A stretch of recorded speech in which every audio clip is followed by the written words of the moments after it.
Aloha ahi ahi. Aloha kako pehe oi, everybody. So tonight, this is kind of a odd night, but you get one sense of kapo kamaha. Okay, night of sorrow. Get some sadness. The Crown and Cannabis tonight is brought to you neither by Crown nor Cannabis. Okay, why, might you ask? Well, first of all, this pen, okay, I got a couple of these laying around, these cartridges. They're like $90 a piece. So I said, fuck, I'm gonna finish these things. I'm not gonna go out and spend money on a Dubois when I got the Electro Dubois. So I plug them in like I've done. I've used these things for a while, and I plug them in. They charge up or whatever. But look at this.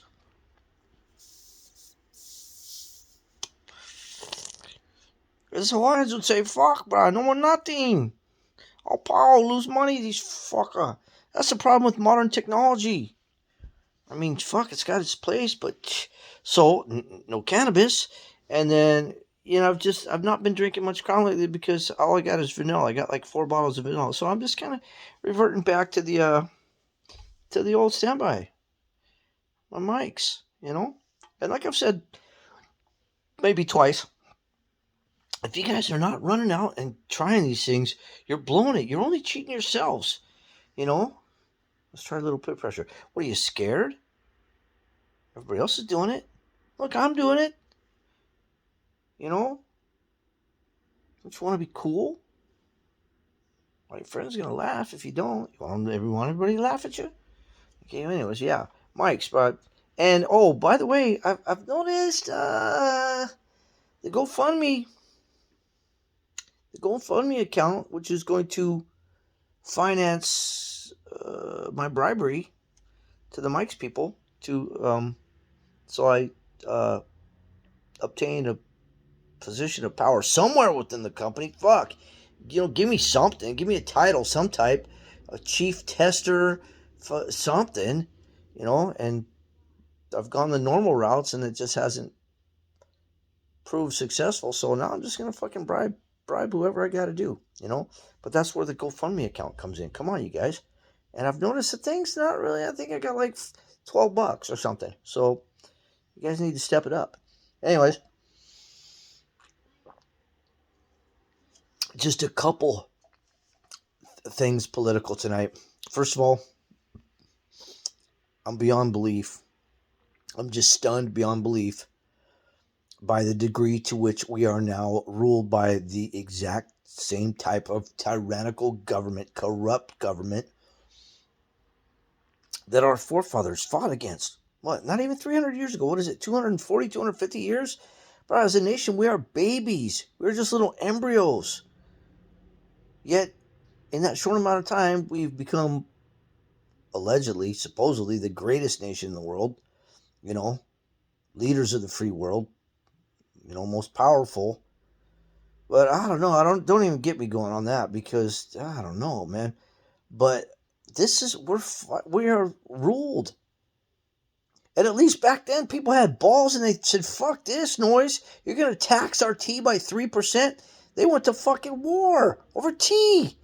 Taxation without representation. And look what we're dealing with now. Your kid can't even have a fucking lemonade stand in front of his house to try to buy some GI Joes without the Board of Health and fucking everybody else coming down on him. Come on. I'm embarrassed. I'm seriously embarrassed for this country, for the people who are just so fucking weak. They don't stand up for shit. But anyways, enough of that. On a good note, fucking that ding dong, the witch is gone. Fuck Nancy Pelosi. How karma hasn't struck that wretched old hag with a from the chin down stroke is beyond me. I don't get it. Well, she sold her soul to the devil too, but she can't live forever, But in my personal opinion, that bitch should swing and twitch. 16 years as the Speaker of the House. Is that right? 16 years. Good God, and she's just worth multi-millions, making $175,000 a year. That bitch is as crooked as they come. Feinstein, all of them. And she's got some bodies. She's tied to some bodies. Give me a break. Her and Clinton are fucking buddies. They were probably fucking donut bumpers back in the day. It wouldn't surprise me at all if they were bumping donuts. Anyways, ew. Well, at least Nancy Pelosi was kind of pretty back in the day. But Hillary Clinton, good God. That bitch looked like she fell out of the fucking top of the ugly tree and bounced off every branch on the way down. Anyways, okay, so get off that. Something made me laugh today, man. A buddy of mine, I can't remember how it came up, but he mentioned something about an incident with me and the federal probation office. And he asked, Sheldon, what's the real story? How that story go? Blah blah blah. Because he heard it from somebody else. And I said, oh shit, I know exactly what you're talking about. So here it is. I'll try to make it fast because it was pretty fun. It was pretty legend too, actually. So I get busted with an ounce of weed in my store, my clothing store. This old man's on his way to bring it. I know he's coming. And who the fuck walks through my front door but Jenny Coates, my probation officer, and her supervisor. Okay? So, needless to say, I'm going, oh, fuck. Jim's on his way. So I'm trying to text him. He's an old man. He's like 80. He don't even know how to read a text. And so, oh, fuck. And he shows up just a minute or two after they roll in. And I give him this look. I'm trying to tell him, Jim, bro, please just turn around and leave. And he don't get it. And he don't know what's going on. He don't know who they are. So he goes, well, he told me later, he thought I was trying to tell him, don't open the case. So Jim goes, oh, well, okay, well, here's that case you wanted to borrow. I'll come pick it up in a couple days, and just puts it over my counter and walks away. And then Jenny just looks at me and says, Sheldon, who's that? And what's in the case? And I know she's going to make me open it. She can make me open my safe, everything. So I just told Jenny it's weed for all the honest headaches, man. She goes, Sheldon, seriously, quit fucking around. What is it? I'm telling Jenny it's fucking weed. It's blah, blah, blah, blah, blah. Okay, so long story short, she makes me open. I figure out how to open it. I show her. She just goes, oh, my God, Sheldon, are you serious? After everything you've done, after you've built this and blah, blah, blah. And she says, well, And I said, so what, Jenny? I'm probably going back, right? She goes, I don't know. You have to talk to Justice Ezra. So it's a month. I got a month before the sheriffs come and get me. I'm, had to go through the process. So I know I'm going away. And fuck. So anyways, my first arraignment in front of the Chief Justice, David Allen Ezra. Fucking old piece of shit. There I'm in front of him, and Jenny's on the stand, and she's got to tell her story. She's got to tell her what happened. I understand that. So she does. And then it comes time for Ezra to do his thing. And he says, Mr. Cunningham, you're a danger to society. You stab people and you're a drug addict. And right then I went, whoa. Mr. Ezra, because I refuse to call a judge, Your Honor. I don't. I said, Mr. Ezra, number one, I want that stricken from the record right now because I was not convicted for that. I was not charged for that. And for the record, I stabbed one person, not people. And as far as being a drug addict is concerned, I told him, I pissed dirty for weed one time in, 10, 12 years of state and federal probation. One time. I said, I'm not a drug addict. I said, let me ask you this. If you have more than one glass of wine, or I said, if you drink one glass of wine every night after dinner, every night, I said, you're an alcoholic, right? Technically, you're an alcoholic. And his eyes were just, he was trying to keep his cool, but you could tell he was pissed. And one of the marshals behind me, I hear him go, Cunningham, you crazy fucker, pump your brakes. Pump your fucking brakes, Cunningham. And I didn't. And so blah, blah, blah. He sentences me to 13 months. And I'm fucking pissed because I only had 90 days left in my federal probation. So I figure I'm going to go do my last 90 days or whatever. He hits me with 13 months. I said, son of a bitch. So needless to say, I get back to my cell. I'm fucking pissed. So I write Jenny a letter. I'm a published poet. I'm a wordsmith. I can write. Mr. Cutter at Chaparral told me, Sheldon, you just quit smoking weed. You could be another Ernest Hemingway. And I said, yeah, that ain't going to happen. So I sit down and I write a letter. Now, I was aware of the fact that Jenny was pregnant, Jenny Coates. So I tell her, you know what, Jenny? You threw me under the bus. You didn't say one nice thing about me. You didn't talk about how I built one of the most popular, successful clothing stores on the island from scratch. You didn't say nothing about that. I said, well, I'll tell you what, Jenny. I know you're pregnant, and I hope you never lose a pound of your baby weight. I hope your butt gets so big it can't even fit in a fucking chair. I said, I hope you get pregnant woman hemorrhoids. I hope you get pregnant woman pimples. All of that, and I went off. So, blah, blah, blah, blah. And I wrote a letter to Judge Jeffers and said, look, your senility, your mental capacity is in a negative light, and I demand an apology. Didn't get the apology. All right. Whew, now we're really fast forward. We're going to fast forward 13 months. In the federal system, when a bunch of inmates are getting ready to be released, they bring in people from all the different offices, probation, mental health, drug abuse, halfway house, the Job Corps. They bring and they say all their shit in front of the inmates who are getting ready to get released. So they do that. Everybody's breaking up and all the guys are leaving. For some reason, I approached the dude from the probation office and I introduced myself. And he says, Cunningham. Oh, Cunningham, the weed guy. Yeah, he says, that was the first time in federal history something like that happened. A drug deal would go down right in front of federal probation officers. I said, yeah, whatever. And he says, oh, and Cunningham. He says, you know that letter you wrote to Jenny? He says, we all read that. That got passed around the office. He said, Cunningham, are you fucking nuts?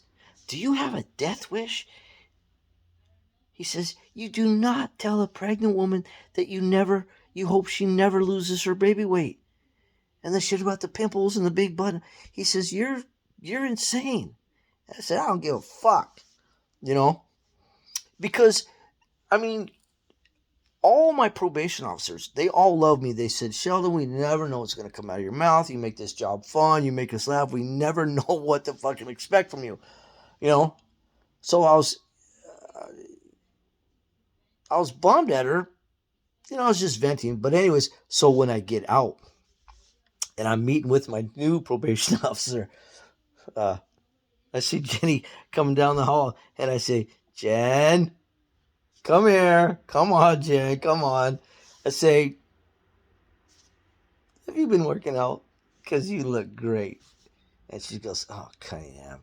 And I said, so what, Jen? Come on. You want to get back together? And she says, no. And she looks at Tua and goes, Tua, or she says, you'll be fine with Tua. Tua, good luck with that. Bye, Cunningham.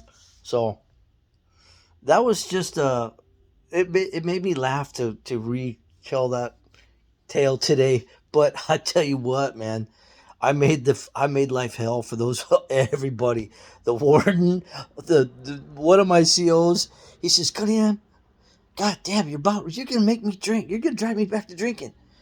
The psychologist, she says, I'll tell you what, Cunningham, when you first came in, you scared the hell out of me. The COs, she tell me, what was her name? She was cool, the psychologist, but she told me, Cunningham, all the COs, they ask, hey, so what's up with Cunningham? Should we worry with this guy? Is he gonna, we have to take him down or something? She goes, no, don't worry about it. That's just Cunningham. Don't worry about him. And like the administrators, the ones that take your complaints and shit, I'd be at the way back of the module. There was this one, Miss Wraith, and I'd see her coming in the door, and I already had grievances, fuck, left and right, dude. I was throwing those things left and right. And I'd see Miss Wraith coming in, and she'd see me walking towards her. She'd try to flip a bitch and go out the door. I'd say, no. Miss Wraith, get back here. I got a grievance. And she'd go, oh, God, get back here. And I had this one big Popolo warden. This fucker was like 6'7" or something. And I was giving him shit about something. He says, Cunningham, you're fucking bugging me. And he said, he goes, you're fucking bugging me, Cunningham. You want to go to the hole? And I said, you can't send somebody to the hole just for bugging you. Well, apparently he could, and he did. But I swear to God, those inmates, one of them says to me, Cunningham, we're going to start a petition to get you early release. You're killing us in here. But you got to make the best of whatever situation we're in. And the federal detention center in Wahoo, it wasn't like a fucking gnarly prison. Nobody's getting raped and killed and shit. I mean, any jail in Hawaii is nothing but a family reunion. Hawaiians in there with their dads or brothers or cousins or classmates. You know, it's just a big family reunion. It's not like a mainland prison. But that was just something that made me laugh today. Oh, and one of my buddies, his wife worked in the pretrial services, and he goes, Sheldon, you know your case or whatever happened to you. He says that's legend in the office. He said something about they're using something about it in training. The situation. I said, what? Those motherfuckers, if they're using my name and my story and shit in some type of fucking training to train the guards or the POs or something, I said, I want to cut. Get my cut. They're using my story. You know? Copyright. If they make a movie out of it, I tell you what, who would I want to have play me? That's a good question. I'll have to think on that. Anyways, you guys, gotta go. Oh, it's almost this weekend, bro. It's aloha, almost Friday. Too bad I gotta fucking work all Saturday and Sunday. Whatever. Okay, you guys, stay safe. Eat a lot of greens. Pump your immune system with glyconutrients like I have for the last 40 years, something like that, 30, 40 years. I can count all the colds I've had because of the use of this stuff on like 3 hands in 30 years. I mean, I did like what? How fuck? I forget. I can't remember how much. 5 years in the federal detention center where there's no circulating air. It's circulating air, so everybody's sick constantly. I didn't get shit. It's because of this stuff. It's a glyconutrient. Anyways, if you're curious about it, let me know. I don't sell it. I don't sell. I just tell. So you guys, again, enjoy your weekend. Don't drink and drive. Tell everybody you love them. And spay and neuter your pets. Spay and neuter your pets. And fuck Joe Biden. That dude's fucking history. His son is going to take him down. That fucking crackhead. Oh, fuck. What a clown. Okay then. Ahu ho. Aloha.